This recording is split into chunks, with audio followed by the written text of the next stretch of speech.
Hi everyone, and welcome to Incubeta's video series covering how to handle key areas in GA4. My name is Adrian, and I'm a senior digital analytics consultant here at Incubeta, based near Düsseldorf in Germany. Today we will be covering how to get the most out of the exploration area in GA4. So, what we will cover in this demo. First of all, freeform analysis. So here you learn how to set up your reports and make the best use of dimensions, metrics, and filters. Second is the funnel exploration. Here we learn to follow our users throughout our website. And last but not least, we share our work. So sharing your reports with colleagues and other stakeholders. So let's get straight into the demo. So before we start, just want to make sure you know where we are. So the data we are using is from the Google Merchandise Shop. So fortunately, it's already covered up for GA4, so we can have a good time here. So we want to talk about the exploration area. Why we go here is, in some cases, the standard reporting is just not enough. Although, having said that, GA4, of course, gives you the opportunity to customize these meanwhile. But in some cases, of course, we just need to go and build our own stuff here. So to do so, you just click on the Explore tab. And for what we are doing here is creating a blank new exploration report. So the first thing you should do, because if you don't, you end up with many untitled exploration reports, give it a name. So in this case, I put Incubeta test. So looking at the interface, we have two sections here. First of all is the variables, and the second one is the tab settings. So let's start up with the variables.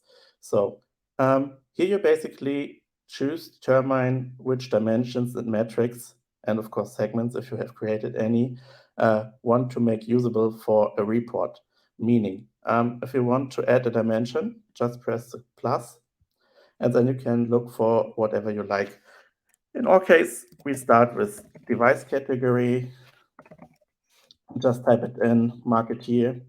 Of course, you can import these one by one, but this just would take time, so I would just suggest searching everything you need first, and then click import in the end. Then we take the session default channel grouping. We are staying the same scope, using session source medium and the session campaign. So this will do for our demo for the dimensions. Now we press import on top right, and you see everything gets imported here into the variables tab, so we can use it from now on for this report. Same thing we do for the metrics. So let's keep it easy, let's keep it simple. We take total users, we take sessions, and of course we want to see how much money was done via the sales in this account. So we take revenue. In this case, e-commerce revenue will do. So same game. Metrics are here. We can use it now in the tab settings. You can do this, of course, before or after building the report. You can change frequently things.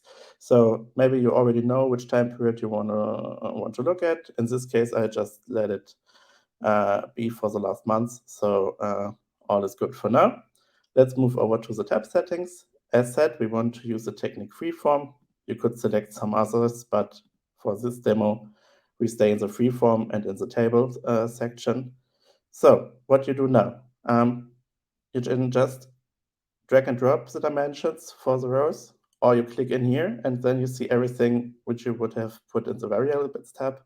So for now, I take device category, then I scroll down because I of course want to see some values, and here are our metrics. I put in every 3 of them, and here we go. What you can see here is now a basic report which gives you traffic numbers in terms of total users and sessions. And of course, you can see the revenue.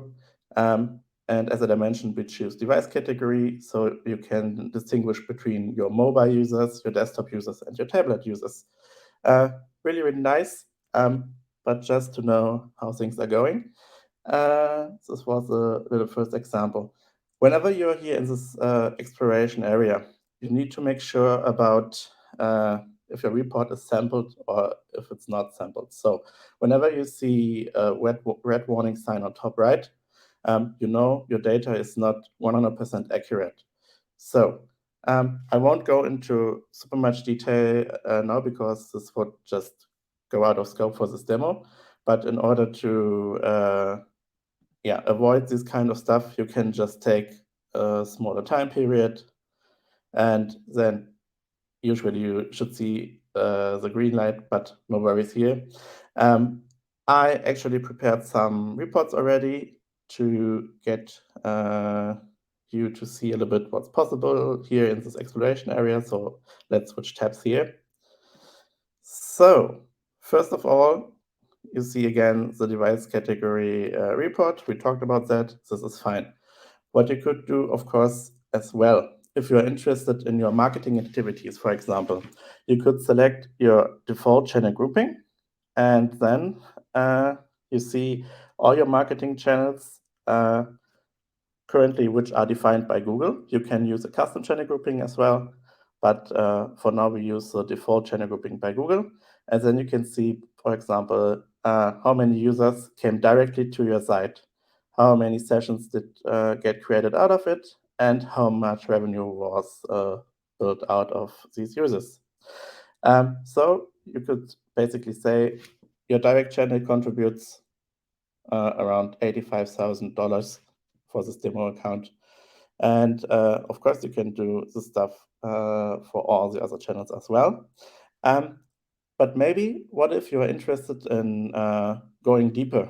So if you are interested, for example, what are the parameters behind the cross-network channel? So what you can do then is you go down here to the filters section and you select, please show me. So you select the default channel grouping, and then you have some operators here. For this demo, we take the operator exactly matches, meaning you have to exactly pick one out of this table here to filter the whole report to get only the information about this certain channel. So Google has some autocomplete functions. So if you type in cross, perfect, you can go here and apply the filter. And now you only see the cross-network data. Of course, this is not what we're interested in, so I switch tabs because I prepared it already. What you do now is take the session source medium and the session campaign. Remember, we put these variables to make it available for the reports. And what we can see now is actually the UTM parameter combination for the certain channel, for the cross-network channel. So having said that, our source or UTM source is Google, or UTM medium is CPC, and the campaign is like a long campaign parameter which has split parts in it. But last but not least, the cool thing is, if you want to deep dive the data, you could basically then go in here, put another filter. Remember, we have the filter for the cross-channel network already in, so this stays here.